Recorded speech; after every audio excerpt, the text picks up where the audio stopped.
So I think for anyone who was not paying attention or thinking about these things before, over the last year it has become ever more obvious that American politics are in deep crisis, that a government that was once said to be of, by, and for the people is increasingly not that. It seems to be for sale for dark money. And we have reached the point in the last year where even elementary norms of truth and civic decency are in crisis. You know that, and I think that's why so many of you generously came out this evening. But what you might be struggling to figure out is how we reached this point and what that means. And the watershed that we've reached now in our public life in the United States has been fed by many streams, some of which have received extensive coverage by historians and journalists. They include the movement conservatism that developed in the 1950s and made Barry Goldwater the Republican candidate for president in the same year that he had just voted against the Civil Rights Act of 1964. Another and related stream is the religious right that has become so important in the United States, particularly since the 1970s. And there is the white supremacist right, which has resurfaced with a vengeance of late. And all of these are important, and some of them have produced the votes to effect radical policy change in our country. But I'm here tonight to talk to you about another piece of the puzzle of how we reach the dangerous situation in which we now find ourselves, a missing piece. And that is the ideas that are guiding the billionaire-funded radical right made famous or notorious, depending on your perspective, by Charles Koch. And I believe that this is the missing piece because it explains so much that otherwise remains mysterious about what we've been experiencing over the last decade or so. I think it's also crucial because knowing about this piece may equip citizens of this country, like all of you here tonight, or visitors to this country too, we welcome you, may equip you to lead the way out of this mess before it's too late. As a public health nurse who read the book wrote to me, she said, you know, in an analogy that I think is helpful, she said, you need to get the diagnosis right before you can figure out the correct treatment plan. So that matters, I think, because there's an unmarked hazard in our public life right now, and that is that the noisiest threats are getting the most attention. Among them, the chronic, maybe I should have checked this first. Hello, let me try this way. Among them, the chronic race baiting and bullying coming from the White House. But as the spectacle of our new president draws nearly all media and voter attention, an even more extreme plan is moving along apace in the 30 states now controlled by this cause, now dominated by this cause, in federal and state agencies and in the courts. And this plan is being pursued by a much smaller cause, but one that is archly determined and breathtakingly well funded. And this cause's architects aim to rewrite the fundamental rules, the governing rules of our society permanently. More than that, this cause has shown that they are willing to use these other, more popular sections of the right, in particular the religious right and the white supremacist right, to get what they want. I'll state my case simply. Behind all the seeming chaos and dysfunction in our public life right now, there's a strategy in play, a cold-eyed, calculated strategy. And that strategy is far along. One of its field generals said this in late 2015, and I quote, "We're close to winning. They," he was referring to the critics, but we might say all of us who aren't part of this, "they don't have the real path.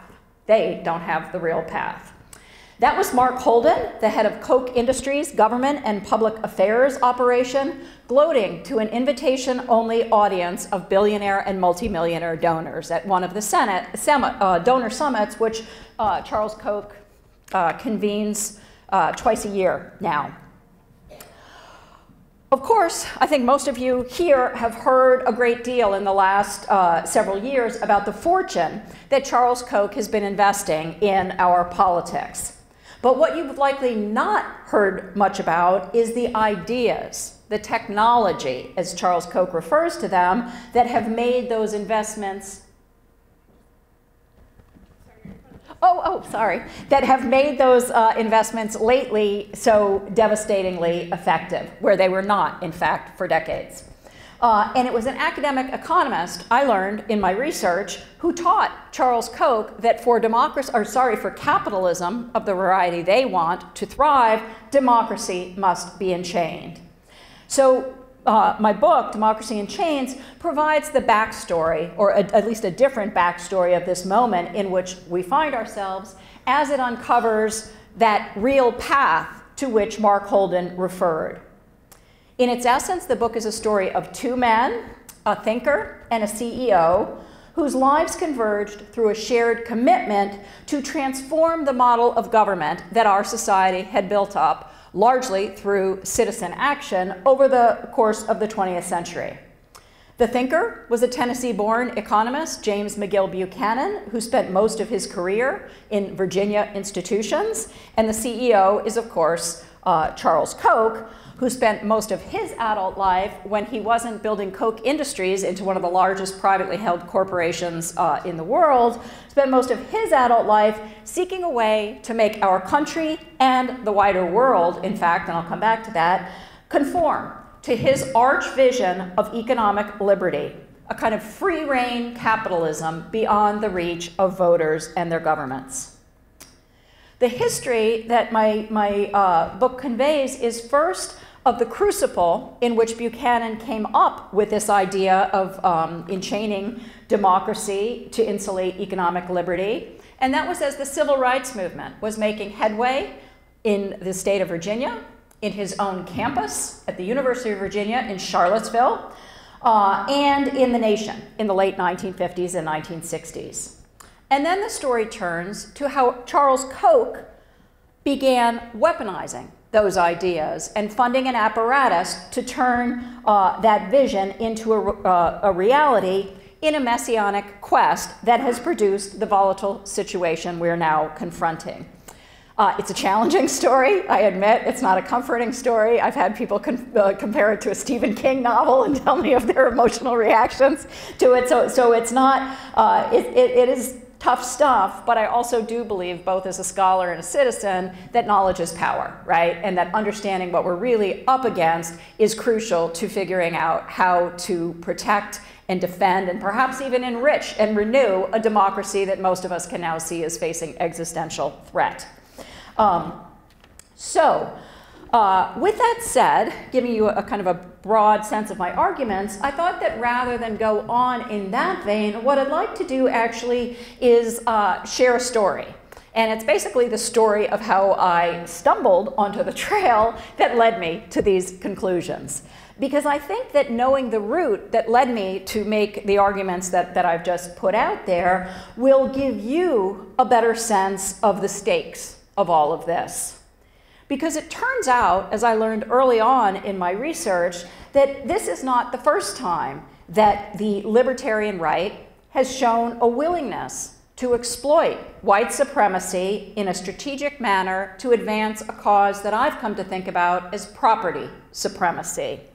A property supremacy that will affect us all, whatever our ages, whatever our demographic categories, whatever our commitments, we are all beginning to feel this, and we'll feel it in a much more powerful way in the coming years if something is not done. So,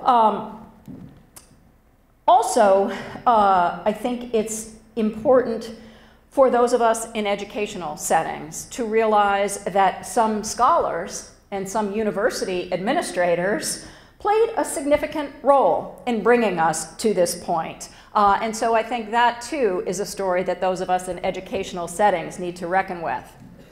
Okay, so what led me to these fairly stark conclusions I've just put out there? In a word, serendipity. In 2006, when I started the research that became this book, I had never heard of James Buchanan or Charles Koch. I'm sure most of you have not ever heard of James Buchanan and had not then heard of Charles Koch, but I actually was researching a different story. I had just finished the book that Joyce talked about, Freedom is Not Enough, and I went into an archive, as I do, and stumbled on a story that I had not known about, and it embarrassed me that I had not known about it as someone who works on the history of the South and on questions of race and gender and politics.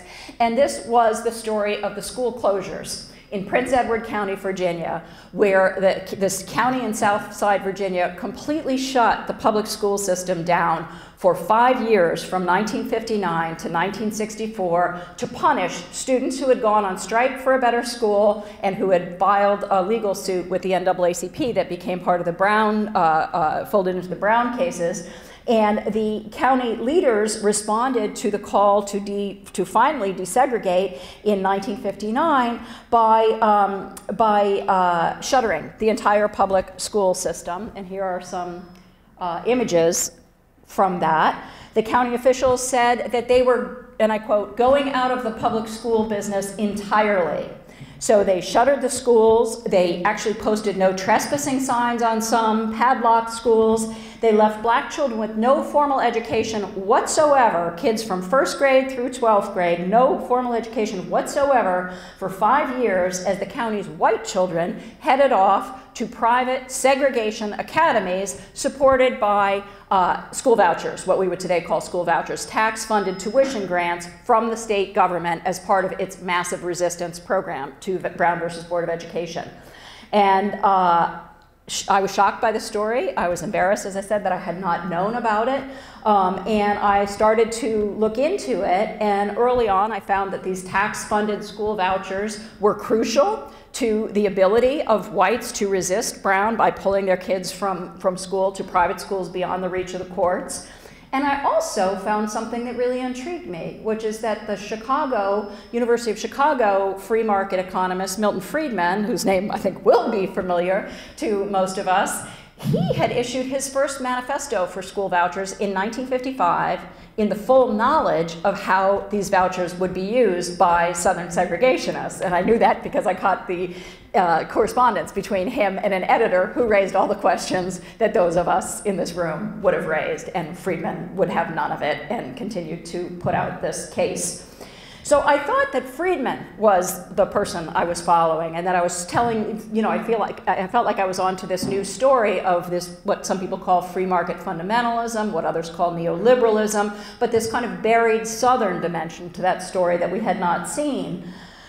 But in following a footnote, I learned of a 1959 report by two other economists who had just set up a center at the University of Virginia in Charlottesville in 1956, and they issued this report as the threat from Prince Edward County to shut those schools in the fall was in the air, and after the governor had just locked 13,000 white children out of schools in 3 Virginia counties that were going to comply with the Brown decision.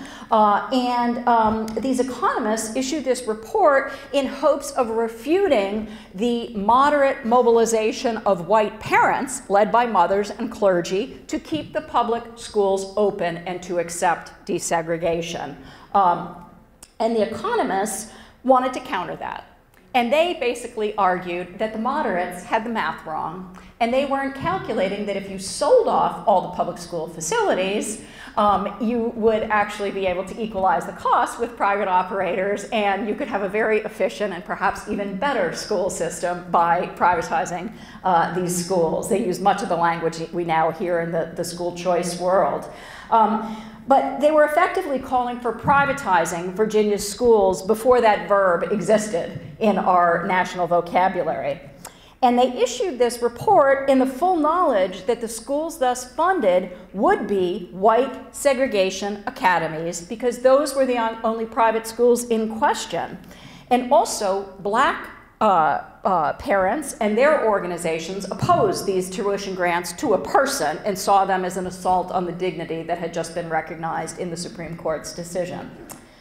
So needless to say, as a university professor myself, it stunned me to see two university professors making a case for what their state's most arch segregationists were seeking.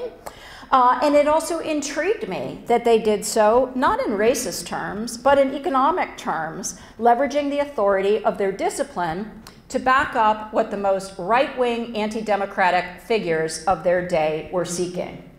So Buchanan and his colleague, whose name was Warren Nutter, they knew that they were exploiting the rage of white supremacists to move their libertarian economic agenda for the schools. When they referred to as the free society, this vision, even as they showed no sympathy whatsoever for a movement whose leading slogan was freedom now. Their cover letter also suggested, made clear, I should say, that lack of sympathy. It said that they were issuing this report, letting the chips fall where they may. Letting the chips fall where they may. And of course, as a social historian who had paid attention to this, any Virginian of this period could have seen where those chips would fall. And I wondered, as an educator myself, how anyone could do such a thing. You know, not in an irrational racist frenzy, as we might imagine, but in a coldly calculated bid to move a different kind of agenda.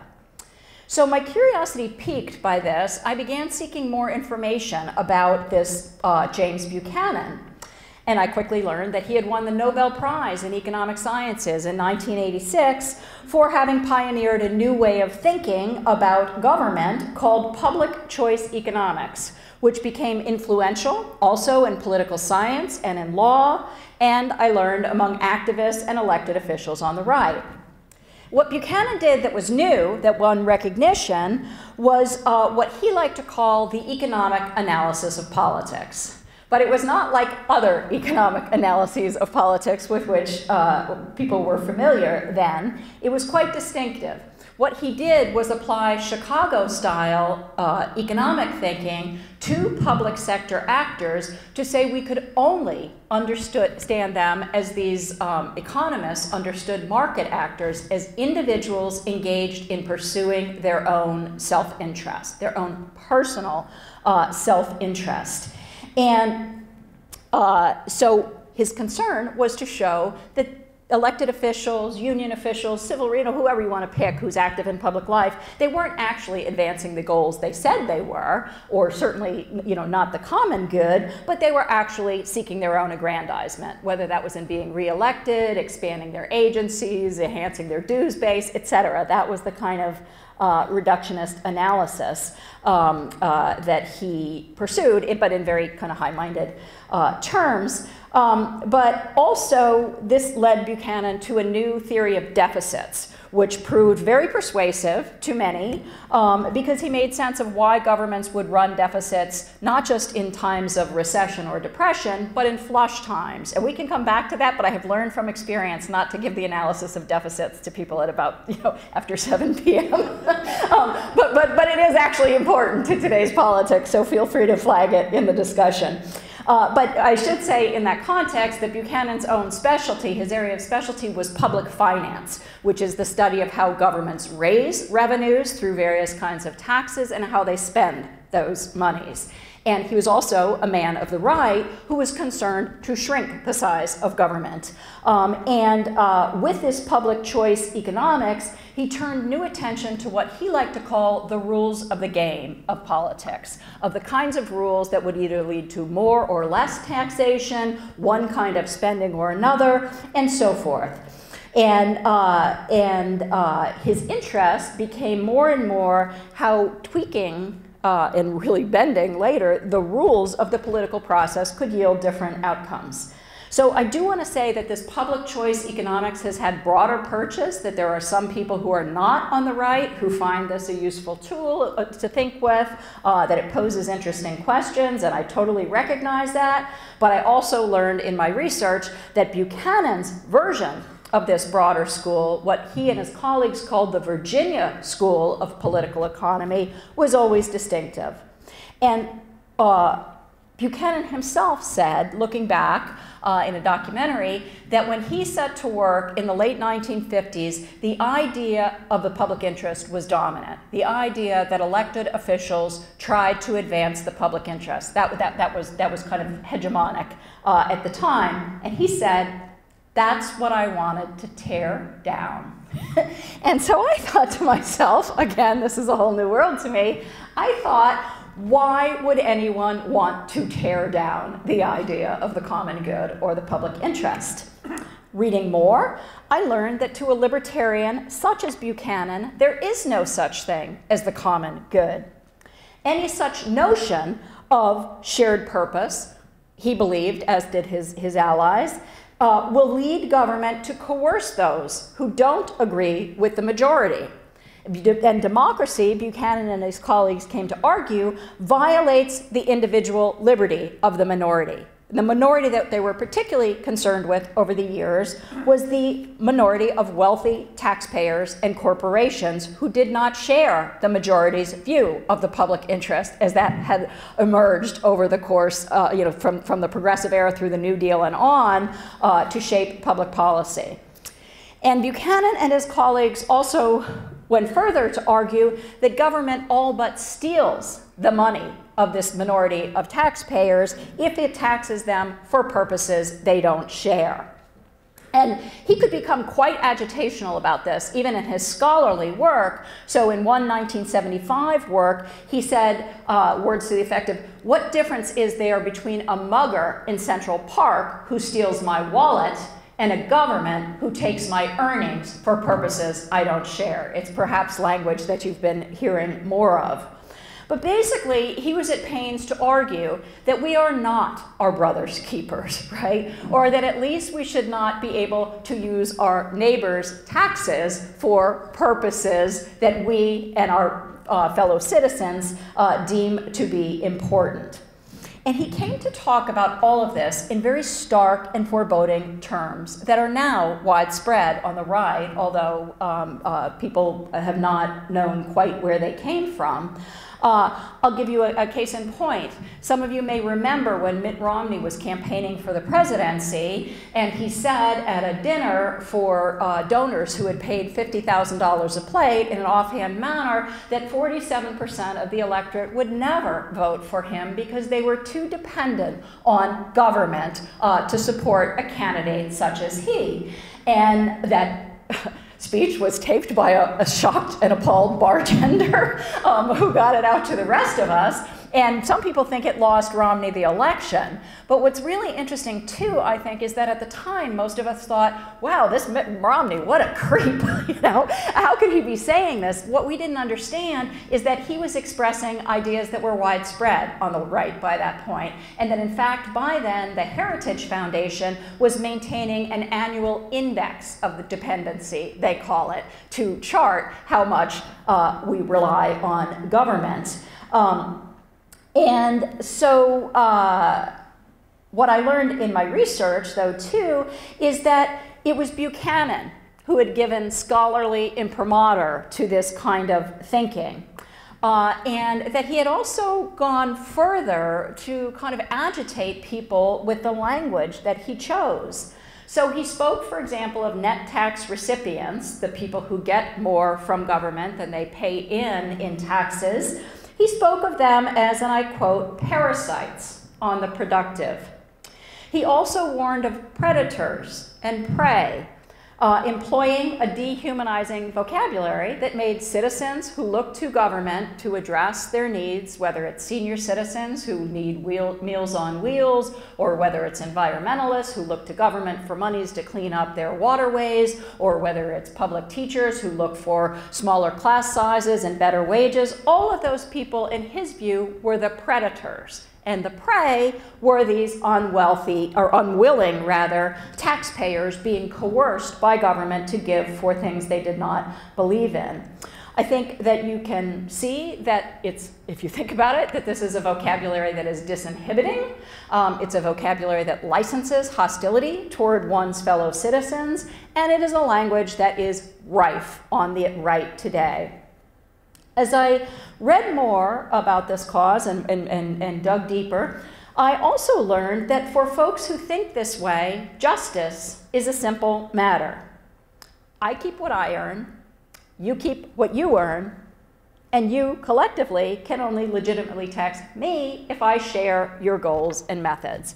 And that particular quote came from a colleague of Buchanan's at George Mason, a man named Walter Williams, who was saying this recently on the conservative political action conference stump in my own state of North Carolina. But Buchanan himself did not stop there. Believing all of this and believing quite fervently with a strong kind of moral edge that he was in the right about these things and the rest of society was in the wrong, he moved in the 1970s from scholarship to organizing. And he began to urge right-wing funders, like the Scaife Foundation, perhaps known to some of you, that what they needed was to invest in building a counterintelligentsia. And he was quite specific about what would be needed to do this. He said they needed to construct, and this is his phrase, a gravy train. A gravy train to bring men into the fold. He was mostly focused on men then, and it is a mostly male cause, but a gravy train to bring men into the fold and to train them in these ideas, to train them for battle for these ideas. And as he organized, he also shifted from analysis to prescription. To what he called constitutional economics, saying what a proper constitution should be like, in the belief that all existing constitutions were failures, in his words, in their failure to protect that wealthy minority from unwanted taxation. And so he set out to try to figure out the kind of legal regime that could protect capitalism from government, that could enshrine the rights of the wealthy minority to a degree that no society anywhere had ever done. His timing in this proved propitious. This was in the mid-1970s that he was working on these questions, and he found an eager audience among some Latin American generals in need of a new constitution. In 1980, the military junta of Augusto Pinochet in Chile invited Buchanan to Chile through its civilian partners, because by then the Pinochet regime had carried out an act of terrorism, murder in Washington, D.C., so it could not actually itself invite people, so they were brought in through the business schools to provide advice. But in any event, Buchanan was invited to Santiago to try out his ideas for how to devise this constitution to protect capitalism from government. And he provided quite detailed advice, as I describe in one of the chapters in the book. And the results of that constitution are still in effect today, 20 years, more than 20 years after the return to elected government, which has managed to change a lot that the dictatorship did, but not change some of the fundamental structural changes it made.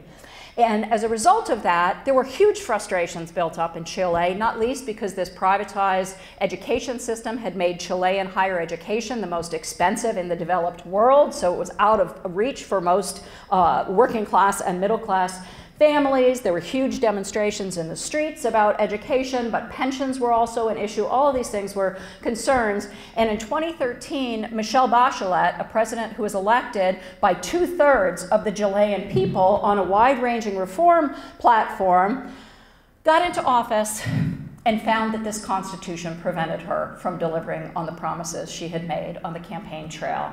And she complained that this constitution's authoritarian trammels, in her words, and its locks and bolts were keeping her from delivering on what she had promised the Chilean people to do.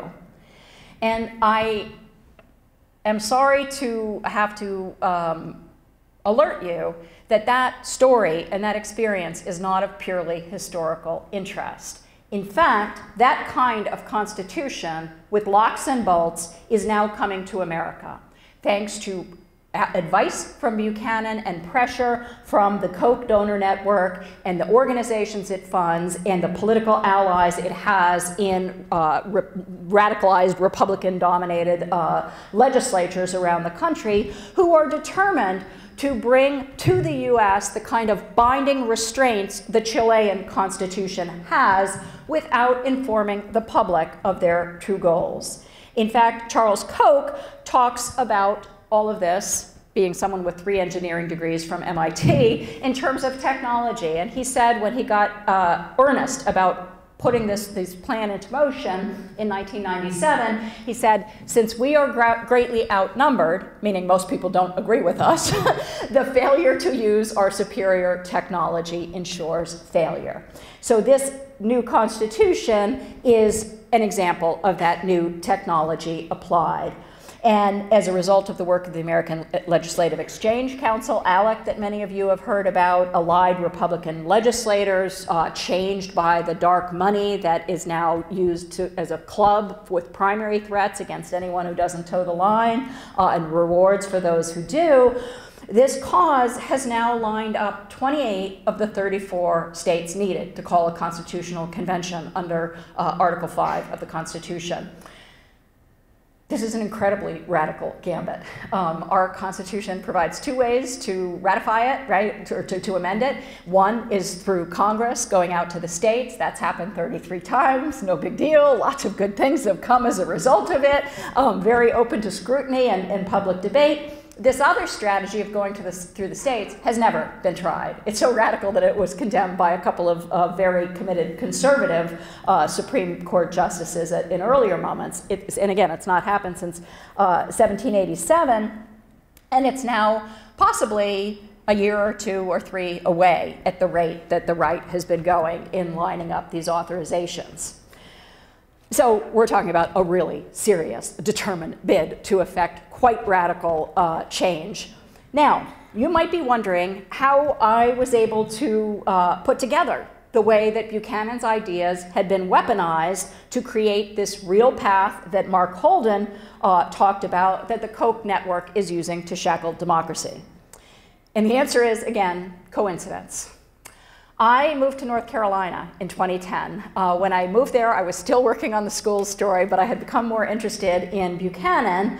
And then just after I moved there, this radicalized Republican Party brought into power in the state with dark money contributions from the Kochs and their North Carolina partner, a man named Art Pope, who was profiled by Jane Mayer in the New Yorker. He's the one to the right with the money. It was a piece called State for Sale about the investments that helped buy that legislature in 2010.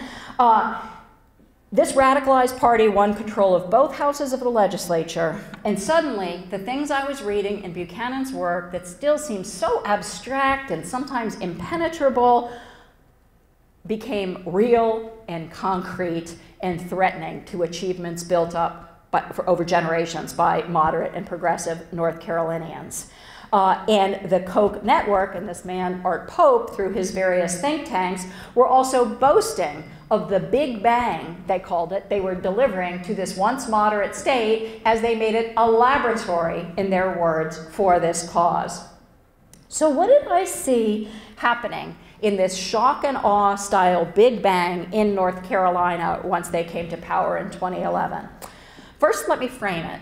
Buchanan had long argued to his colleagues on the right and in his work that if you didn't like the outcome of public policies over the long term, you should stop thinking about who rules, who the particular personalities or parties were, and start thinking hard about the rules. Because what he pointed out is that with the given set of rules, even someone who seemed to be on your side would eventually bend to the pressure of the majority. And Ronald Reagan was a case in point of that, and I talk about it in the book, but that was a real learning experience for them. Many people in this room might think that Ronald Reagan accomplished a revolution and brought about these very, very radical changes in our public policy and our taxation and so forth. For the libertarians, it was not nearly enough. He had blinked when he should have really gone whole hog. So this is where the strategy comes from.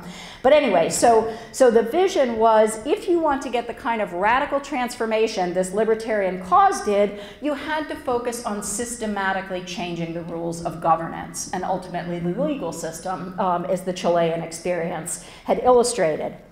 And what I watched unfold in North Carolina from 2011 onward was a stunning barrage of radical rules changes on this model, one after another. And I'll only give you a few of them, because if you list them, they go on to several pages, the number of things that they've done. But they include extreme gerrymandering, the most radical gerrymandering in our history, with computer-driven software to really get specific, to radically misrepresent the will of the electorate and to over-represent right-wing interests at the expense of others.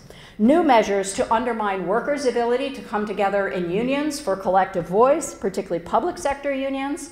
Attacks on public education at all levels and radical cuts in funding for it and changes to university governance structures. Repeal of a hard-won Racial Justice Act that was designed to ensure fairness in policing and the criminal justice system. Refusal to accept the Medicaid expansion of the Affordable Care Act, despite a crying need in our low-wage state of people for health care, people who worked full-time but couldn't afford coverage. Measures to roll back protections for the environment and prevent global warming. And also, in all of these different areas, they broke with traditional governing practices with things like no public hearings for crucial public policy changes, no time for public comment, demise of transparency, measures being passed after midnight, when some people had gone home, just breakneck speed and secrecy in much of what they were doing.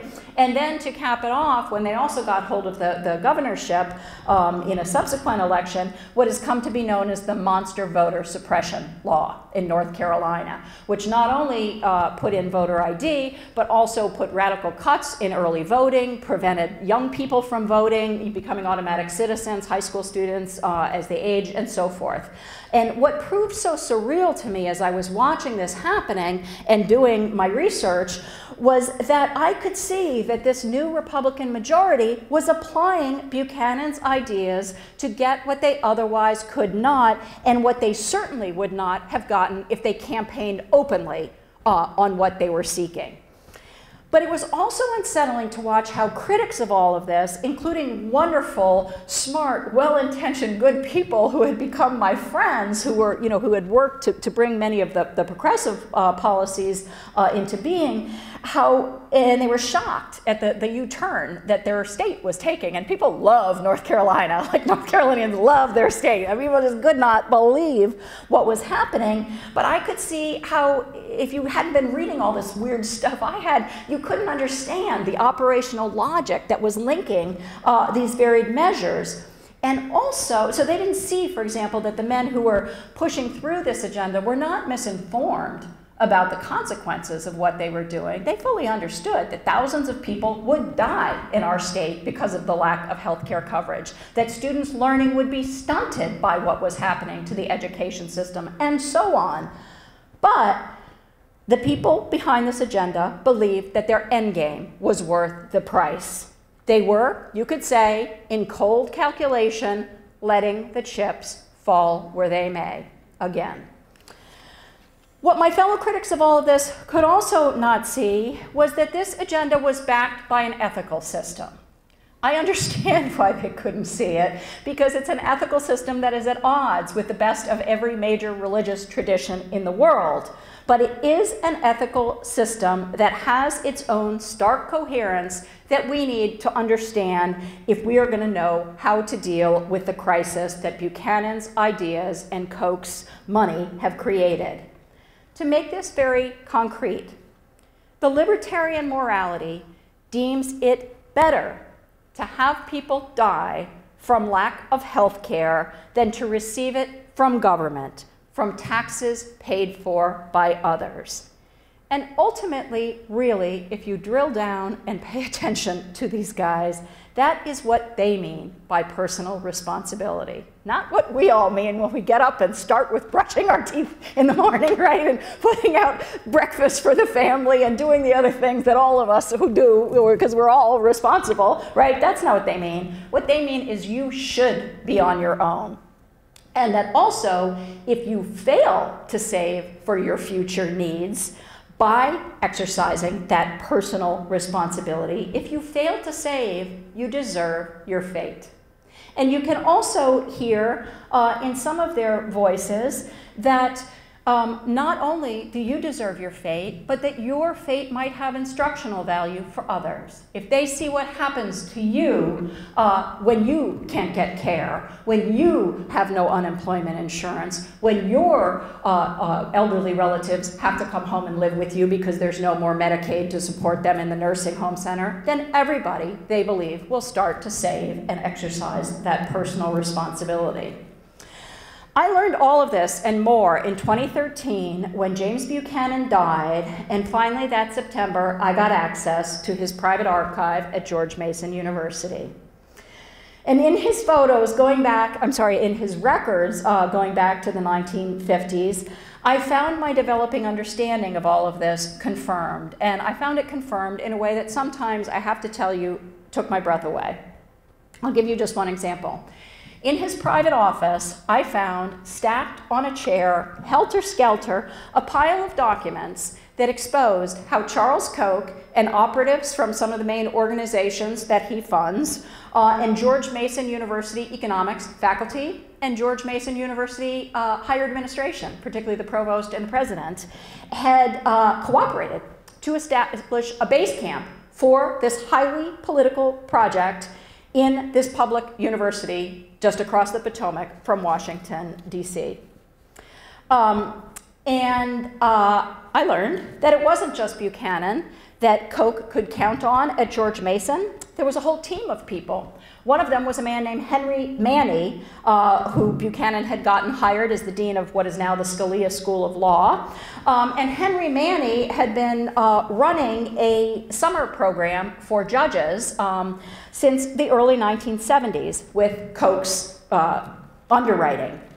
And by this point in the mid-1990s, when Koch invested big at George Mason, oops, sorry, I left that one out, but it doesn't matter. Okay, so that's some of the money that you can see. Where are we? I see one thing, you see another. By 1990, more than 40% of the federal judiciary had gone through Henry Manny's training programs with that were underwritten by Charles Koch, training judges in this law and economics curriculum that came from George Mason. So building on those earlier investments, in 1997, Koch gave up his first $10 million gift. He's since become the biggest donor to the university, but a $10 million gift to support a big new James Buchanan Center for Political Economy at George Mason. And interestingly, Koch and Buchanan were going to be the chairs, the co-chairs of this new institution. Not very often that you put a donor in charge of an academic program at a university. But in any case, Koch made it clear in the speech that accompanied his money that he wanted bold steps to come from that investment. He used the phrase that I quoted before. He said that since we are greatly outnumbered, the failure to use our superior technology ensures failure. So he made very clear he wanted these ideas to be weaponized and applied. And he said that with this investment, I want to unleash the kind of force that propelled Columbus to his discoveries. So he had this quite ambitious, audacious, one could say messianic vision about how to achieve this project.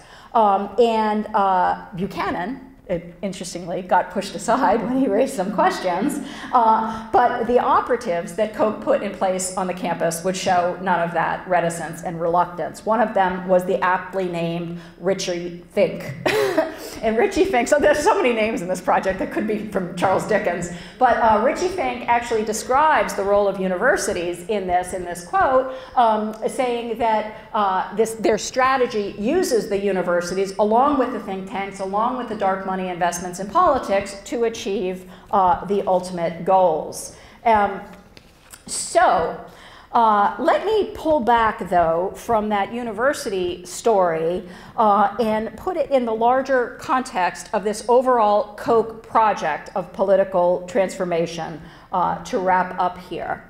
Because when I brought home the hundreds of documents that I had copied at Buchanan House and put them together with the other sources I had found in other archives and other places, I found myself laying down pieces of a puzzle that I have to tell you sometimes literally astounded me in its scope and its audacity. It now encompasses dozens of national organizations that are ostensibly separate but are really working together, many of whose names you will be familiar with.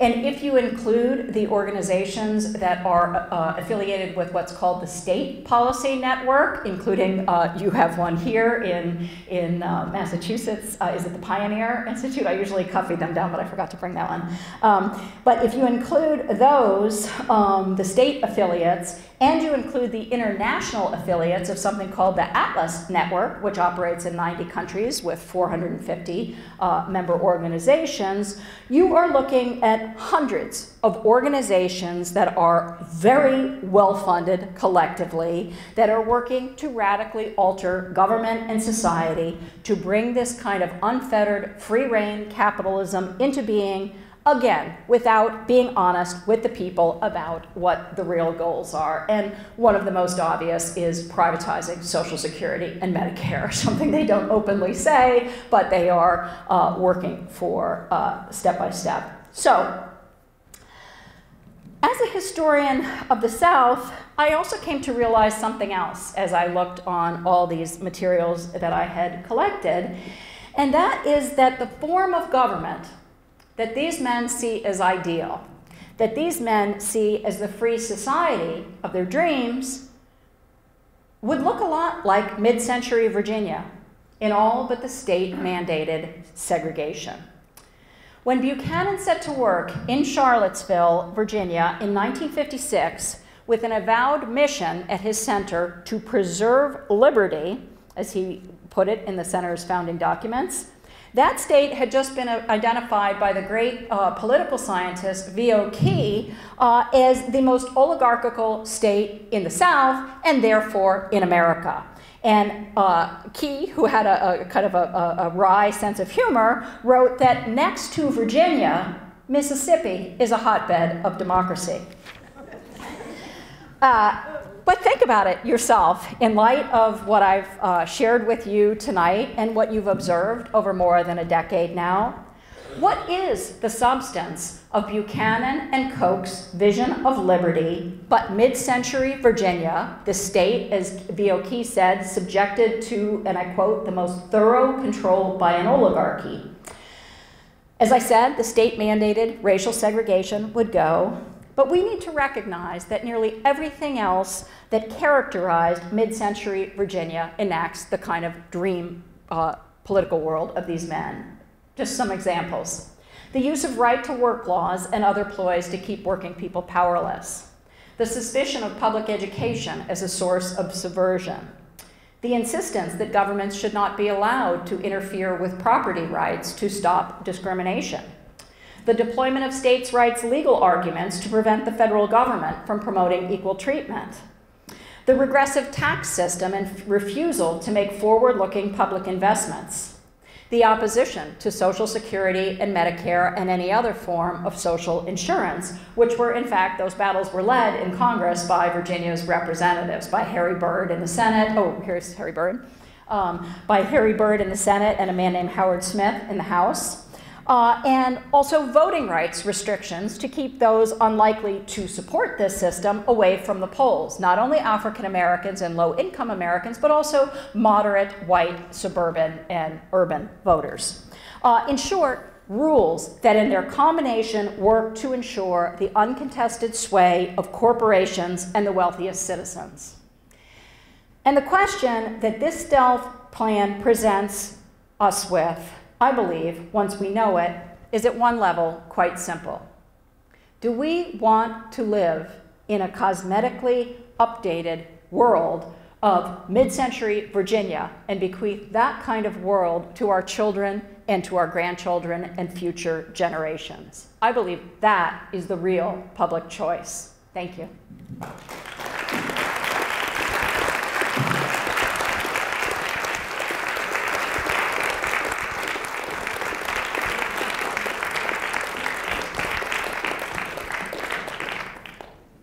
So I welcome your questions, comments, challenges, reflections. Yes?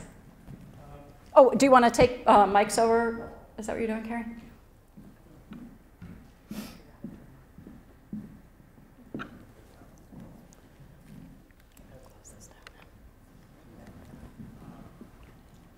I'd like to respond to your last statement. Uh-huh.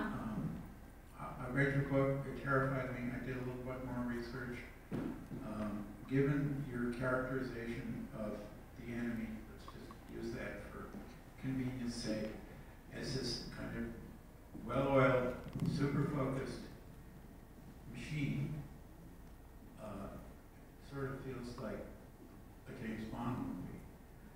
What do we do in response to this? The all-important question. Yeah. Yeah. Yeah, so I am a historian. I start with that. A disclaimer that my specialty is in diagnosing how we came to this point from my research. And when I respond, I'm just another citizen, but I can also be informed by what I have observed and learned in this research. And I would say that the single most important finding of my research, what I think is absolutely crucial for people to understand that has not been part of what we've known about the Kochs and about this project, is that these architects of this project have said in their own words again and again that they realize that they are a permanent minority. That if the majority understood what they are up to, if they tell the truth about what it is that they are seeking, people will not accept it and will try to change it. And that is actually why they have gone to this stealth strategy. It is a strategy of desperation by people who, and I don't have to go into all the details here, but it starts with Barry Goldwater's being demolished at the polls in every place except where there was extreme voter suppression in 1964, the disappointment of Reagan, George W. Bush, et cetera. It goes on from there. So they've been terribly disappointed by trying to work openly for what they are seeking, and that is why they've gone to what they have done, which is the worst voter suppression since the Jim Crow era, the gerrymandering, the smashing of unions, without campaigning on that and so forth. So to my mind, the fact that they are so conscious of being a minority and being afraid of the majority is a source of potentially colossal strength to stop this, because that latent majority that will oppose them, they know if people are sus about what is happening, that latent majority can be informed and can be activated by fellow citizens. So I think that is absolutely the most crucial work before us in the next few years. I do believe it's an all hands on deck moment for our democracy. And I am also really gratified to see that people are figuring out this on their own. That the surprise win of Donald Trump last year in particular has galvanized huge numbers of people, especially women, who are beginning to do precisely the kind of work that needs to be done to stop this and to renew our democracy. So they are doing, face-to-face organizing, canvassing their neighbors, going out into communities where they haven't gone before, talking face-to-face with neighbors and fellow citizens to persuade them. So I am actually, you might not believe it, having read the book, but I am actually optimistic, or at least optimistic might be too strong, but I am hopeful about what hope is a more tempered feeling, but I am actually hopeful about what I'm seeing out there. But I think that it's absolutely crucial that we alert as many people as we can to what is really going on here and help support the efforts of people to organize. And also, it's everyone in this room has much more power than they think, right? Each one of us is enmeshed in networks of friends and family and organizations, for some people congregations, maybe we still have bowling leagues somewhere, but we all have people that we are in touch with and relationships that we have that could be part of becoming, moving toward the solution to this. So but I think it will take really significant effort from everyone who is concerned about the future of our democracy. Yes? Fantastic talk. Thank you. So much. You mentioned efforts to have a constitutional convention. Uh-huh. You're thinking, I mean, my question was going to be also, what should we do? Yeah. I mean, given your analysis. But you mentioned this kind of looming, this Uh-huh. effort to have a constitutional convention. Uh-huh. So I guess fighting against that. That's huge. Yeah. So how does one fight against that? Yes, and thank you for making the discussion specific in this way. It can be fought, and many groups are starting to become aware of this. The most important organized group that's been leading the charge against this is Common Cause. Common Cause has been sounding the alarm, and they've also been going to states that have authorized the convention and getting them to rescind their authorizations. So they've actually gotten 4 states to rescind authorizations. Now, while they're doing that, the people who are pro the convention have gotten more. So Common Cause just got New Mexico to rescind, then Wisconsin under Scott Walker pushed through an authorization. But the point is, this is not a done deal at all. So there are 6 states, 2 now though, that are Republican control, where this radicalized Republican Party controls both houses of the legislature, that have not authorized, and those states will be a real battle. They include, let me remember, Idaho, Kentucky, Virginia, South Carolina. I'm forgetting the others, but in any case, some of those have already become more interesting, like Virginia, where thanks to this new mobilization led by women in the last year through Indivisible and other groups, Virginia just had this radical kind of right, had a 66 to 34 lead in their legislature. It's now 50-50.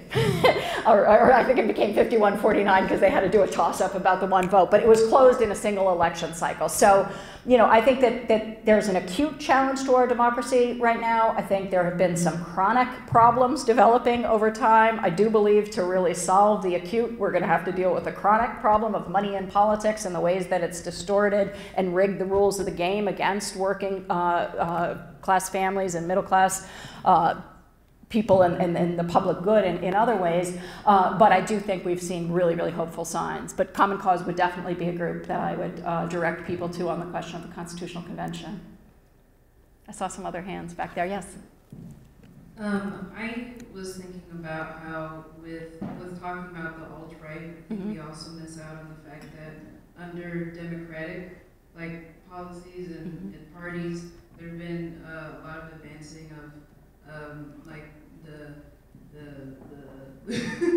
the mass incarceration. Yes. And also under President Obama, there's been a huge amount of amping up of the militarization around the border and basically rounding people up and deporting them for anything and any reason. So what's the link between alt-right support of these kinds of things and also in other parties? Yeah, I think that's a super important area that you're lifting up, and it kind of falls under the heading of what I was gesturing to when I spoke of the chronic problems of recent years as opposed to this acute challenge. So I think the levels of inequality that we've allowed to develop in our society have driven a lot of this, with mass incarceration on the one side and people struggling to get by, working full time, sometimes a couple of jobs, and still not being able to support their families on one end, while you have the Kochs and other such billionaires and multimillionaires whose share of all earnings has grown so astronomically. And I forget right now the exact figure, but basically we've lost that connection between productivity and wage gain that existed for so long. So now we've had great productivity growth, but nearly all the gains of that productivity are going to the top 1%, and particularly the top 0.1%. So the whole system is kind of has been rigged in ways that go beyond the Kochs, but they are driving the cutting edge of it. And Democrats, I think are we have two major parties that are coalition parties, right? That are coalitions between business and working people and others, and the Democrats, in particular, in this new situation of huge campaign expenses, campaign costs, and need for campaign money funding have become ever more reliant on the financial sector, ever less attentive to the concerns of people at the grassroots. So I think all of these things need to be addressed. My particular focus is on this acute challenge, but as I said, I don't think ultimately we'll be able to solve this acute challenge without addressing all of the kinds of things that you were raising. I think, you know, as I was saying to some folks this afternoon, I'm a historian, and when I look at where we are today, it's less dramatic than some other periods of pivotal change in our country, but I believe that we are at a moment of kind of forking of the road between anti-democratic forces that are very strong and pro-democratic forces, small d in both cases, a moment akin to the 1860s, the Civil War era, to the 1930s, and to the 1960s. And in the 1860s, that anti-democratic force that was the most anti-democratic and hierarchical authoritarian force that you could think of, the slavocracy, Confederacy, they were close to winning until the Civil War was turned into a war for emancipation, right? Until democracy was radically renewed and expanded. You could say the same thing about the 1930s, that the property supremacists did not want to have any response to the mass suffering of the Great Depression, but because of the popular pressure from workers, from activists, even from social workers, from all kinds of people, from farmers, in the 1930s, we ended up changing government significantly, and for the first time treating the health and welfare of the majority as something the federal government should be concerned with. I believe that democracy needs to be renewed for the 21st century, and that this is kind of, you know, the alarm signal that we're getting about this. And I think for that to happen, we have to have things like, you know, fair immigration reform, right? For people who have been a backbone of our economy for so long, who are having to live in the shadows and now face the threat of deportation even more so than they did in the Obama years. So I don't want to go on, but I think that what you're saying is crucial, and I think that the energies of folks in Black Lives Matter, in the immigrant rights community who are defending immigrants now, will be part and parcel and crucial parts of this broad coalition that would be needed to change things. And another perverse reason that I'm hopeful about this situation is because by being as radical and all-encompassing in its scope as it is, this Koch, donor network pushed cause to transform our society is taking its aim at everyone who has looked to government for any shared public purpose. That includes civil rights activists, that includes union members, that includes senior citizens, it includes environmentalists. I mean, I could go on. We are all in their target sites, and what I think we need to realize is that whatever else divides us, our common need to have a responsive government to look to address our problems should be something that can bring us together, even as we continue to have, various kinds of differences. Yes, in the back. If I remember correctly, the Koch were opposed to Trump at the outset, but he's proved to be an accelerant for all the ideas. Everything they're going to do on the ground, he does out front. Who's pulling his strings? Yeah, interesting question. Yes, there was much made of, and Koch at one point during the primaries, I believe it was, called Trump a monster, for things that he had said. So he was vocal in that way. But as you said, the difference between the primary season and now is quite significant. So all of the things that Trump promised his voters that were not the things that were race baiting and bullying and everything else, but the things like, I won't cut Social Security and Medicare, I won't let anybody die in the street from lack of health care, I'll give you better health care than Obamacare, I'll make taxes fair, all of that stuff is gone. He's not concerned with any of that, and what he's doing in office is carrying through so much of this agenda, I like that phrase, as an accelerant. And Charles Koch recently said, was quoted in a newspaper for saying that we've achieved more in the last year than we've been able to do in a decade before that. So Donald Trump is surrounded by people who come from the Koch donor network. 70% of his senior appointees by one journalist count are people who come from the Koch donor network, and they're in everywhere in key places of power.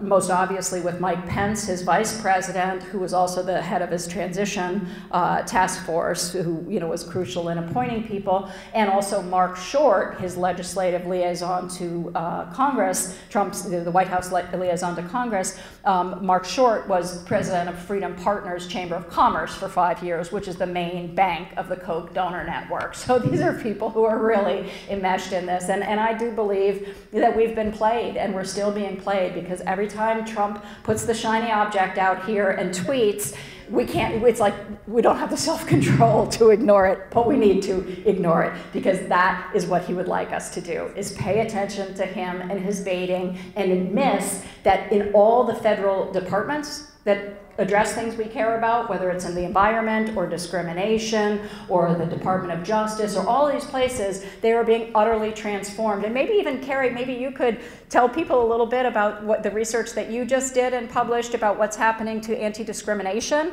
enforcement in the Trump era, because I think that's a really concrete example of that we need to stop paying attention to this man, stop giving him the attention he craves, and instead focus on the things that matter to us and get active about them. So yeah, I wrote an article for Ms. Magazine in the fall issue about the dismemberment of the civil rights infrastructure in the executive branch of the government. So it's a little below the radar screen because it's bureaucrats. But in fact, civil rights in this country, the civil rights movement created this intense infrastructure that runs throughout the federal government and reaches beyond the federal government.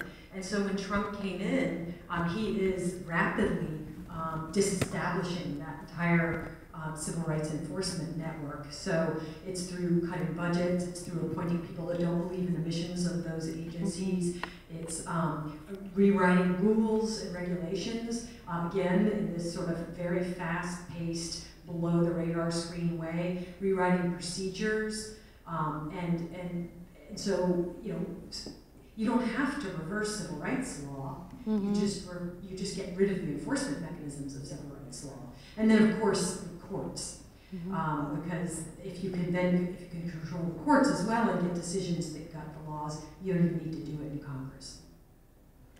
Yeah, and again, like some of this might seem intimidating because there are so many federal departments and agencies and so many levels of the courts, but I think that we can also approach this with a kind of sense of humility that not everyone needs to do everything, but it's kind of like that old slogan, think globally, act locally. I think in this case you can have a sense of the big picture, but then think of where your deepest concerns lie and where your deepest talents or networks are, and think about how you can make a contribution there, connecting that to other things, because it is really true that the changes that are being pushed through so rapidly now are undermining decades of hard-won achievements, and everything from our air and water quality to our ability to work without discrimination to the well-being of our children in the schools and our public health is really at significant risk right now if we're not paying attention. I'll go back here and then up here and then here. So you mentioned that Buchanan at George Mason had a whole coterie of folks around him. He was not an isolated figure. How much was that true throughout the other phases of his career? And I'm curious about that, not just with regard to where he taught, but also, I mean, clearly the economics profession, the economics field is one that has had a lot of room for rightward thought, as you mentioned with Friedman. But nonetheless, I'd like to hear a little more, aside from the Nobel Prize, what you were able to glean about his professional reputation and whether colleagues of his were fully aware of the extent of his involvement beyond just his ideas. Yeah, when I got access to the archives at George Mason, it was the week after a memorial conference held in his honor, which I attended and took copious notes on.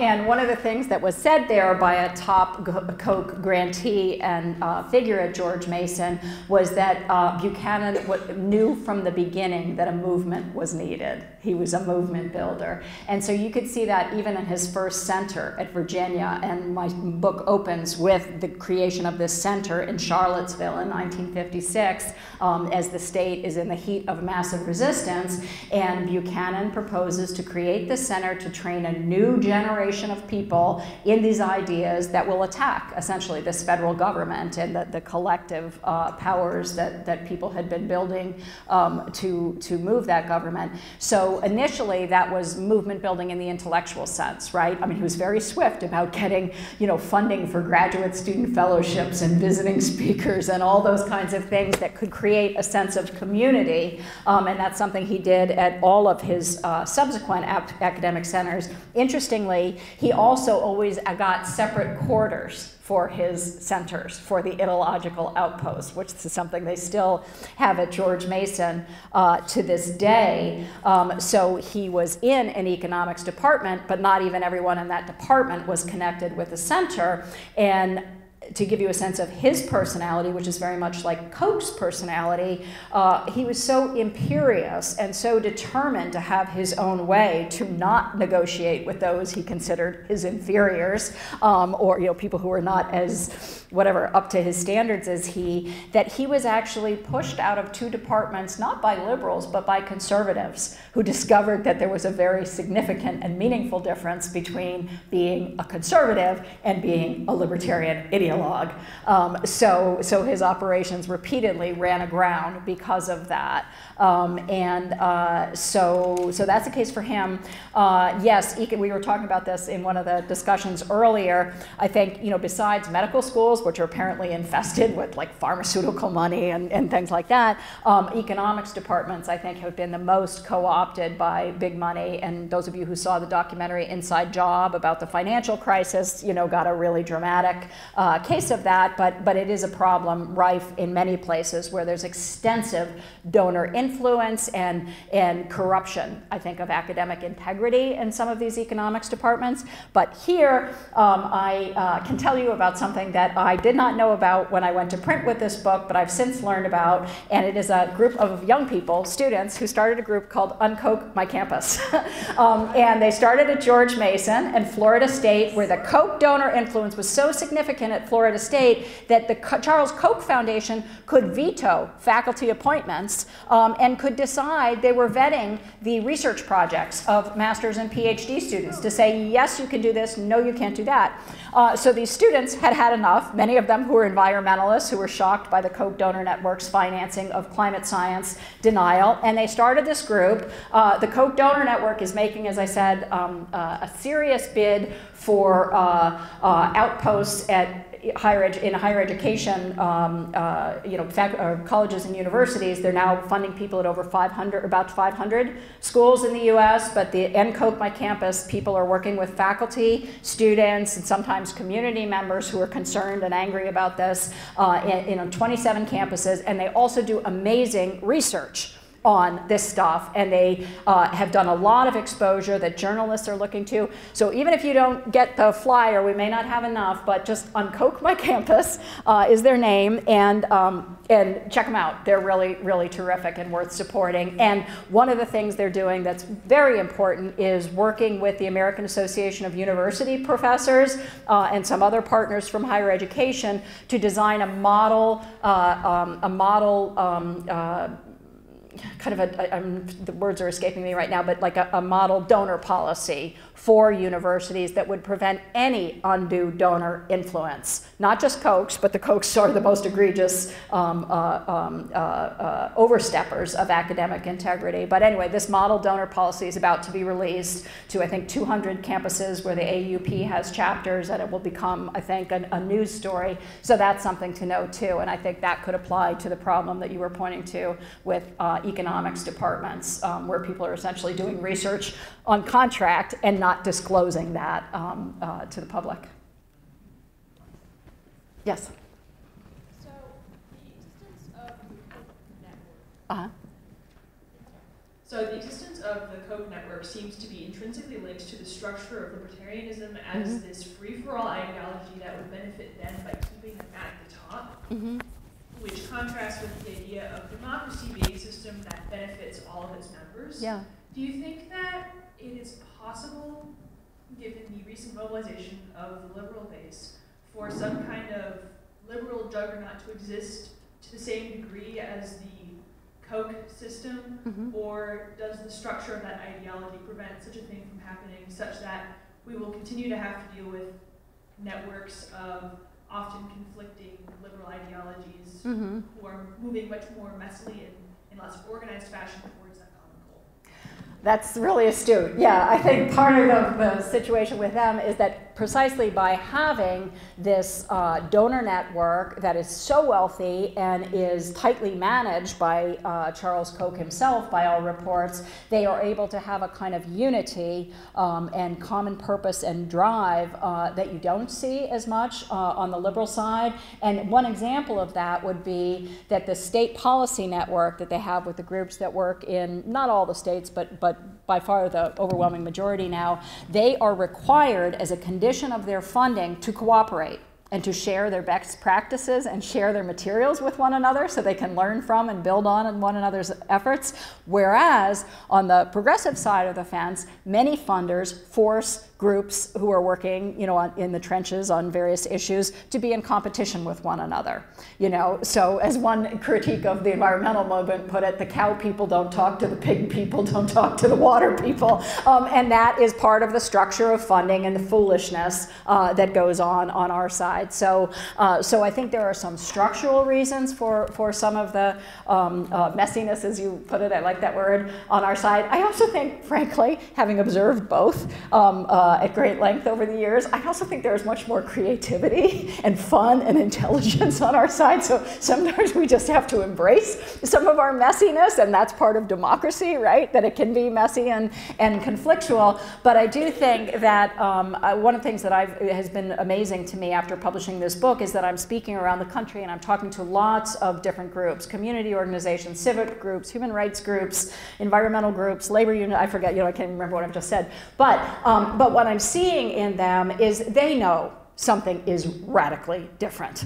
And they know that things, there was a conservative movement that they were dealing with for many years, but that, in that word of the person in the back, some accelerant has been added and things have begun to go haywire. So they have this sense that it's an all hands on deck emergency, and they're really trying, at least the folks that I've talked to, pretty wisely and urgently to find ways to reinvent, to work with new partners. For example, there's a group that's working with labor leaders, training up the new generation of labor leaders, helping them to see groups like Black Lives Matter as crucial partners, and to think about environmentalists as partners, and to think coalition. So a lot of people are trying to get out of the silos, trying to find new ways to cooperate and coordinate. So I think that some of that is going on, but I think we will always be a little bit more chaotic, also because we're a lot more diverse. This libertarian cause is overwhelmingly made up of people who already, were kind of born, most of them with some degree of privilege, who are mostly at least over 90% male, I would say, based on my observation,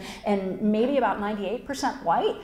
So when you get a group that's that homogenous, you're not going to have some of what you see on our side, but but there's something to be said for that diversity. Yes. I know you mentioned in the book that Jane Mayer, after she'd written Dark Money, was kind of under threat from the Koch network. And I wondered if you yourself are vulnerable, having dug into it so deeply, and there have been some consequences for you in getting into this. Yeah, they actually hired private investigators to try to dig up dirt on Jane Mayer. I mean, they really went to town. They tried to get her fired. It was, they're bullies. I mean, they show you in their conduct, they prove the thesis by the way they react.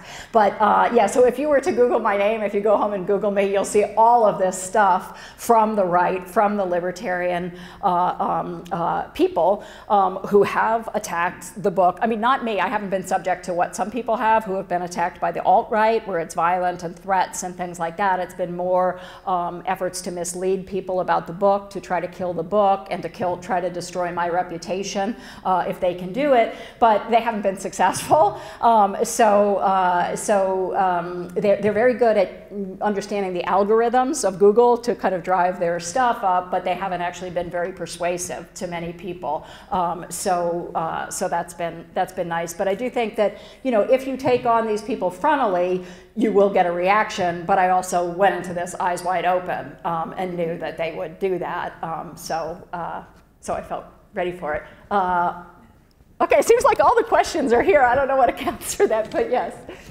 Thank you for your book. I wanted to ask you, given that you're talking about the need to organize democratic coalitions that will challenge these anti-democratic libertarian, technology.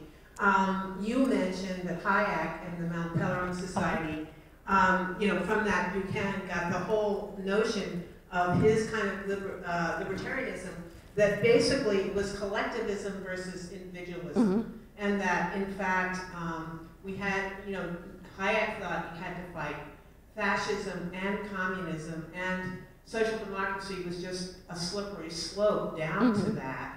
And so I'm wondering if you think we need to put back into the American context a third possibility, which is democratic socialism, and talk about social democracy as a kind of socialism. It's not fascism. It's not those state-planned, authoritarian, communist efforts or experiments that never really came, developed into communism, but really give a purchase to a concept of government which is, in the public good, which is also democratic, which, is multi-party, etc., and just use that term as a coalition building term. I think it's been really exciting and revealing that in addition to the rise of Donald Trump on the right last year, Bernie Sanders did as well as he did. And who would have thought that in America in the 21st century that a Jewish socialist would now be the most popular and trusted public official, according to many polls. So I think that the point that you're making is hugely important. And it's interesting, one of the people who was elected in Virginia was a veteran, a white Marine, who said he didn't really understand where he was politically until he started listening to Bernie Sanders. And he said, oh, well, I'm for all those things, for health care for all, and for education, and for cutting the pay of, like equalizing things. He said, I guess I'm a socialist. So I think, I'm not here to, make a case for one thing over another, but I think that one thing that has become interesting is, at least for young people, that term no longer scares people the way that it once did. And you could see that in the support that Bernie Sanders won. And I think that that is a really important development in America, because for so long in the wake of the Cold War, all you had to do to shut down any idea about economic justice or civil rights, in fact, or feminism in the late 1940s or 50s was to say that's communism or that's socialism. And I think letting that term lose its sting is crucial. There was a point in the women's movement where straight women were baited. What are you, a lesbian? I mean, it was done to me, right? When I was a young woman and I stood up for myself and other women, and guys would say, what are you, a dyke? What are you, a lesbian? And as Gloria Steinem said in a kind of famous thing, like, once you say, yeah, so what if I am? Or, what is it? What's the matter with that? Like, it's gone. Like, that term loses its power to stop your thinking and your imagining. So I think that's the crucial thing, that we have to say what we really believe and what kind of society we want to live in and work for, and discuss that and debate it openly, and kind of see where it goes. But I do think that this is a moment for visionary thinking. I think visionary thinking is what will be needed to inspire us to turn off our cell phones and stop binge watching Netflix for a while and come into a common conversation. Do you want to keep going some more or stop? Okay. Maybe. Maybe one or two more? Sure. Or maybe your question here, and then I think, where? Did you still have one? No, okay. But you already asked one, didn't you? Yeah, let's get this one here. So mine is kind of a simple question. I've been thinking about this whole thing for a long time, trying to put the pieces together. And then when I read, I haven't even gotten through all of it, it was just like this aha moment. And I'm wondering, do you think most Republican voters get this, understand this, or know what they're voting for? Or is it mostly, you know, gay marriage and abortion and those issues? I am so glad that you asked that, because one of the things that I've tried to do, I'm doing a lot of radio shows too, and whenever somebody tells me they're from a red state or a religious pin, I'm like, I'm on, because I want to reach out across the spectrum to places that folks like me don't always get, because you're absolutely spot on in that. I think at this point, most Republican voters who are not, at least in that frenzied, you know, core base of Trumpism, but most Republican voters are scratching their heads trying to figure out what happened to their party. And you can see this on issues like those health care bills, right? These 3 horrible health care bills that the Senate was rushing to pass, again, with no public hearings, no normal procedures, no anything. They were rushing, the Republicans were rushing to pass bills, none of which had polled, as far as I was able to read or find out, over 18% in support. That means the majority of people opposed all of these bills, which included Republicans.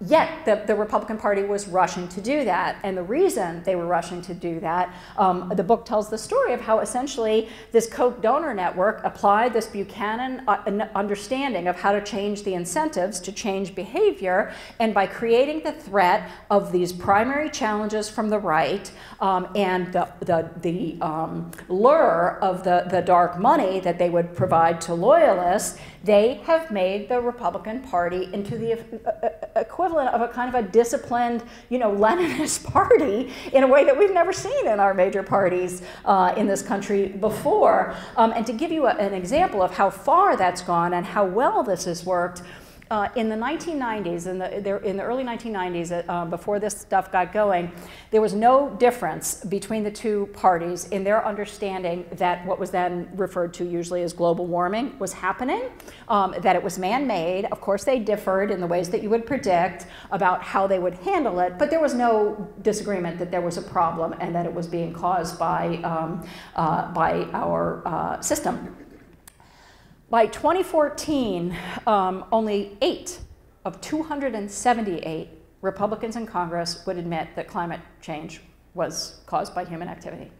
I mean, that is just astonishing, you know, that our Congress is at odds with the whole of science and the rest of the developed world on this question, and it is so because of this Koch donor network. So I would really like to find ways to let this message reach Republicans who are wondering what happened to their party, who don't buy into this, because I do think there are a lot of those people out there, and I don't want to write them off. And again, I think I said this before too, though, I think one way to break through that might also be reaching people of faith, right? I mean, this is a country, 90% of people believe in God, you know, like it or not. It's a really important anchor of people's identities and their social networks and their communities, and this libertarian ideology is utterly at odds with that, you know, with the concern for the poor, welcoming the stranger, care for the sick and the widowed, and so forth. That's a part of every major religious tradition. So that's another audience, I think, that should be reached. But you've just hit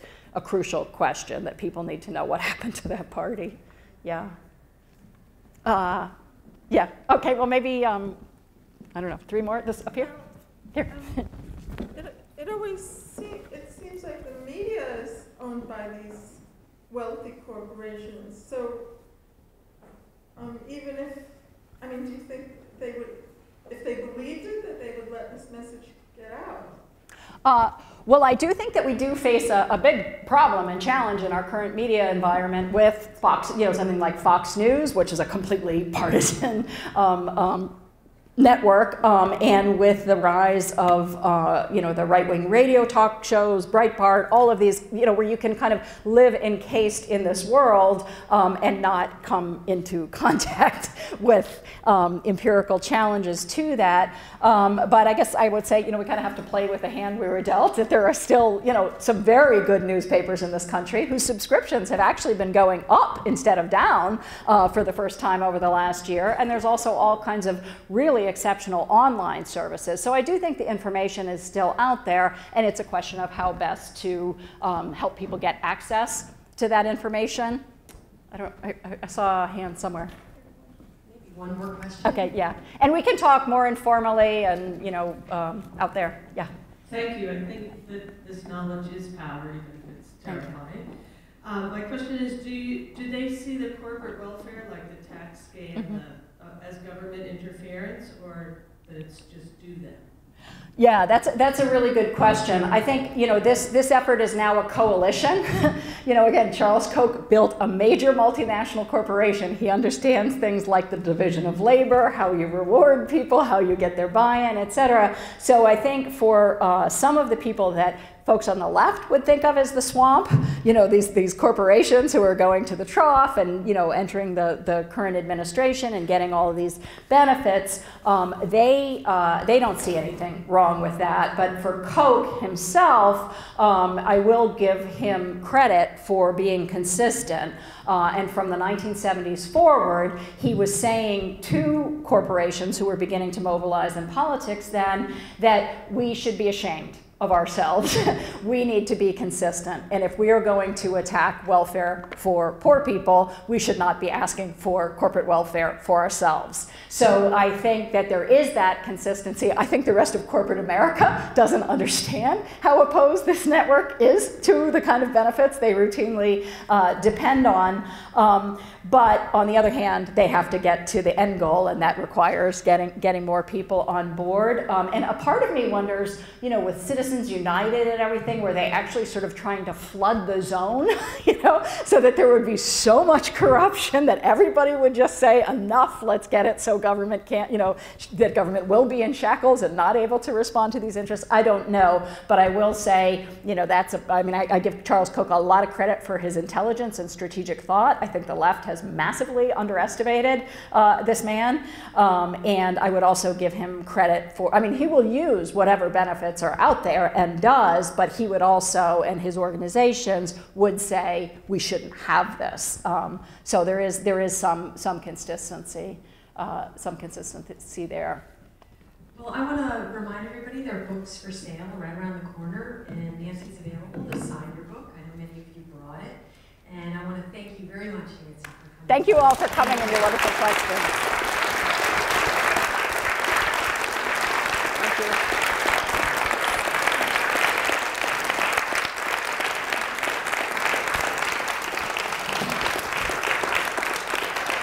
I have to say, I really like Northampton. You guys have a great community. Keep it thriving.